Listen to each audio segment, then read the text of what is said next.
Reka mbifurize kugira ibihe byiza cyane mwese bakunzi ba Kigali Line TV, mwese aho mudukurikira ariyo niyo natandukanye, mbifurize komeza kugubwa neza. Nguhe ikaze rero wamaze gukora subscribe kuri chaîne yacu kandi nawe utarakandaho, nkubwira ko aricyo giye kugira ngo ujye ubona amakuru n'ibiganiro byacu bitandukanye. Ndaje rero nzanye amakuru atari meza, ni amakuru yababaje abantu bose, ni inkuru yababaje abantu benshi cyane. Urebye ku mbuga nkoranyambaga ku ma social media hirya no hino hatandukanye, hiriweho inkuru y'urupfu rw'umukobwa. Ni inkuru yababaje abantu benshi cyane, ni umukobwa wapfuye urupfu rutunguranye, urupfu rw'amayobera. Ni inkuru ibabaje cyane, ni inkuru iteye agahinda. Ni inkuru iteye agahinda cyane, ni inkuru buri wese yumvise ndetse ukumva ko rwose ari ibintu bitunguranye, ndetse kandi ni inkuru yababaje umuntu wese. Ni urupfu rero rw'umukobwa mwiza cyane, umukobwa wari mwiza cyane, umukobwa abantu benshi bakundaga, abantu mwakunze Healing Worship Team. Ubu ntabwo ikiri Healing Worship Team, ahubwo yabaye Healing Worship Ministry. Uyu mukobwa rero, uyu mukobwa yitwaga Cherissa, akaba yamaze kwitaba Imana, akaba atakiri kubarizwa ku isi y'abazima. Tukaba tuvuga tuti Imana ikomeze imwakire mu bayi, ikomeze umutuza heza. Urupfu rwa Cherissa Tona uwanjye, ayo niyo mazina y'umukobwa, rukaba ari urupfu rwakomeje kugarukaho cyane mu gihe rero urupfu rwaje rutunguranye.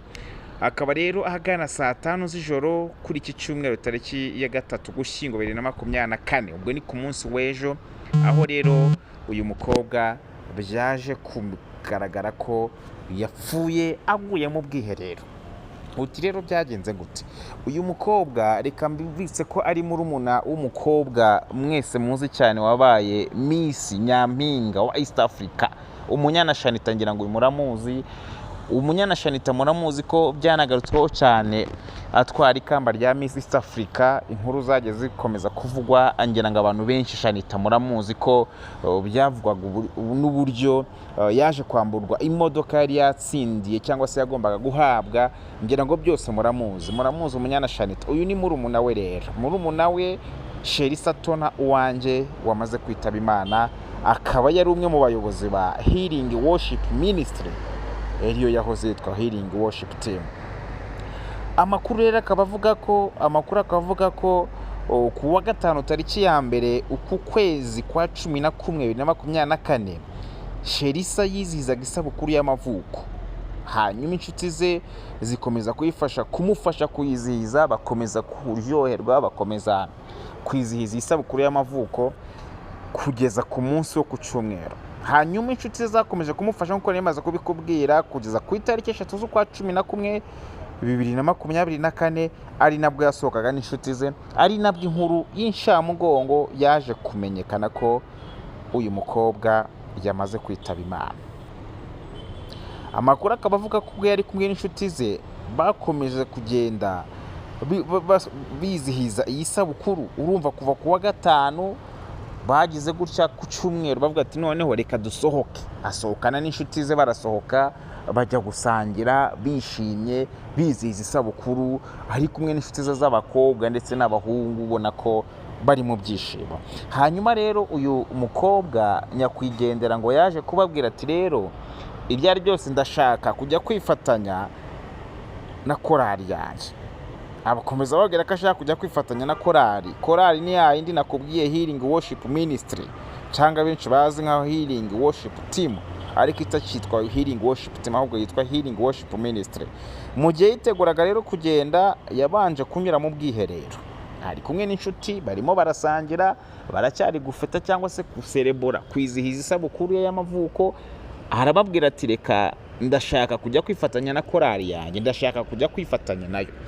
Mu gihe yendaga kugenda rero abanza guca ku bwiherero.